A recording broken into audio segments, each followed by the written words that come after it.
ಲೋಕಸಭೆ ಹಾಗೂ ರಾಜ್ಯಸಭೆಯ ಉಭಯ ಸದನಗಳ 146 ಸಂಸದರನ್ನು ಅಮಾನತುಗೊಳಿಸಿದ್ದನ್ನು ಖಂಡಿಸಿ ವಿಜಯಪುರ ಜಿಲ್ಲಾ ಕಾಂಗ್ರೆಸ್ ಸಮಿತಿ ವತಿಯಿಂದ ನಗರದ ಡಾಕ್ಟರ್ ಬಾಬಾ ಸಾಹೇಬ್ ಅಂಬೇಡ್ಕರ್ ವೃತ್ತದಲ್ಲಿ ಜಿಲ್ಲಾ ಅಧ್ಯಕ್ಷ ರಾಜು ಅಲಗೂರರವರ ನೇತೃತ್ವದಲ್ಲಿ ಬೃಹತ್ ಪ್ರತಿಭಟನೆ ನಡೆಸಿದರು.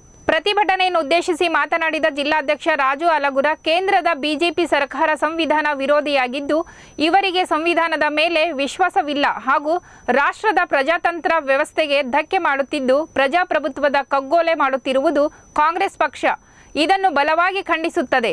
ರಾಜಕೀಯ ದ್ವೇಷ ಸಾಧಿಸಲು ಹೊರಟಿರುವ ಈ ಸರ್ಕಾರ ವಿರೋಧ ಪಕ್ಷಗಳ ಮೇಲೆ ಗದಾ ಪ್ರಹಾರ ಮಾಡುತ್ತಿದೆ ಎಂದು ಕಿಡಿಕಾರಿದರು.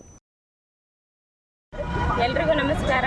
ಇಲ್ಲಿ ಉಪಸ್ಥಿತರಾದಂಥ ಜಿಲ್ಲಾ ಕಾಂಗ್ರೆಸ್ ಸಮಿತಿಯ ಅಧ್ಯಕ್ಷರಾದಂಥ ಶ್ರೀ ರಾಜು ಅಲಗೂರ ಸರ್ ಅವರಿಗೆ ನಾನು ನಮಸ್ಕರಿಸುತ್ತಾ ಹಾಗೂ ಎಲ್ಲ ಬ್ಲಾಕ್ ಅಧ್ಯಕ್ಷರು, ಪದಾಧಿಕಾರಿಗಳು, ಇನ್ನಿತರ ಎಲ್ಲ ಕಾಂಗ್ರೆಸ್ ಮುಖಂಡರು, ಮಹಿಳಾ ಮುಖಂಡರಿಗೂ ನಾನು ವಂದನೆಗಳನ್ನು ಸಲ್ಲಿಸುತ್ತಾ, ಈಗ ನಾವು ಈ ಸ್ಟ್ರೈಕ್ ಮಾಡೋ ಉದ್ದೇಶ ಏನಪ್ಪ ಅಂತಂದ್ರೆ, ಕೇಂದ್ರ ಸರ್ಕಾರದಿಂದ 142 ಸಂಸದರನ್ನು ಅನಾಮತುಗೊಳಿಸಿದ್ದಕ್ಕಾಗಿ ಈ ಮೋದಿ ಸರ್ಕಾರಕ್ಕೆ ನನ್ನೊಂದು ದೊಡ್ಡ ಧಿಕ್ಕಾರ ಅಂತ ನಾನು ಈ ಸಂದರ್ಭದಲ್ಲಿ ಹೇಳಕ್ಕೆ ಇಷ್ಟಪಡ್ತೀನಿ.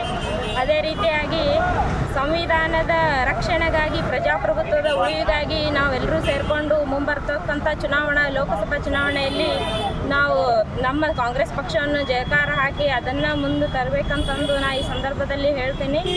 ಅದೇ ರೀತಿಯಾಗಿ ನಾವೆಲ್ಲರೂ ಪಕ್ಷ ಸಂಘಟನೆ ಮಾಡಿಕೊಂಡು ಹೋರಾಡಿ ಮುಂಬರ್ತಕ್ಕಂಥ ದಿನಮಾನಗಳಲ್ಲಿ ನಮ್ಮ ಪ್ರಜಾಪ್ರಭುತ್ವವನ್ನು ಕೀಳುಗೆಡಿಸ್ತಕ್ಕಂಥ ಈ ಮೋದಿ ಸರ್ಕಾರ ಇದನ್ನು ನಾವು ಕಿತ್ತು ತೆಗೆದು ಅವರನ್ನು ನಾವು ವಂಚನೆ ಮಾಡಬೇಕು. ಅದು ಮಹಿಳೆಯರಿಗೆ ದುಷ್ಟ ಸರ್ಕಾರ ಅಂತ ನಾನು ಈ ಸಂದರ್ಭದಲ್ಲಿ ಹೇಳಿಕೊಡ್ತೀನಿ.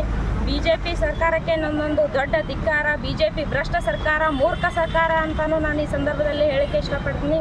ಅದೇ ರೀತಿಯಾಗಿ ನಾವೆಲ್ಲರೂ ಸೇರಿಕೊಂಡು ಪಕ್ಷ ಸಂಘಟನೆ ಮಾಡಿಕೊಂಡು ಲೋಕಸಭೆಯಲ್ಲಿ ಮುಂಬರ್ತಕ್ಕಂಥ ಚುನಾವಣೆಯಲ್ಲಿ ನಮ್ಮದೇ ಗೆಲುವು ಸಾಧಿಸಬೇಕಂತಂದು ನಮ್ಮ ಅಂಬೇಡ್ಕರ್ ಅವರ ಆಸೆಯಂತೆ ಸಂವಿಧಾನವನ್ನು ಅದೇ ರೀತಿಯಾಗಿ ಮುಂದೆ ತೆಗೆದುಕೊಂಡು ಹೋಗ್ಬೇಕಂತಂದು ನಾನು ಈ ಸಂದರ್ಭದಲ್ಲಿ ಕೇಳ್ಕೊಳ್ತೀನಿ.